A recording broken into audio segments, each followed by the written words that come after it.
Iż-żgħażagħ u l-isport kienu temi li trattaw membri tal-amministrazzjoni u l-grupp parlamentari tal-Partit Laburista waqt żjara li għamlu f'sessjoni ta' taħriġ fil-ground tal-futbol ta' San Ġwan. Din iż-żjara saret f'ġurnata oħra mill-Konferenza Ġenerali tal-Partit Laburista bit-tema Nsaħħu Malta tagħna fejn membri tal-amministrazzjoni u deputati Laburisti qed iduru d-distretti elettorali kollha biex waqt li jispjegaw fuq kollox jisimgħu mingħand in-nies.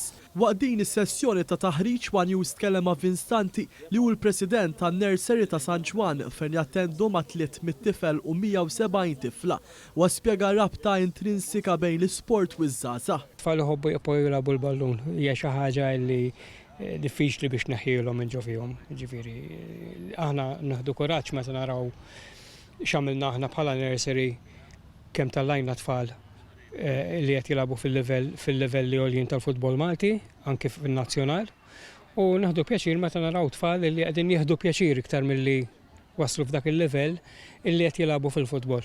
Waqt din iż-żjara l-membri tal-Partit Laburista semgħu anke suġġerimenti taż-żgħażagħ dwar titjib fil-qasam edukattiv u dak sportiv biex ikunu jistgħu iwassluhom fuq livell ta' gvern.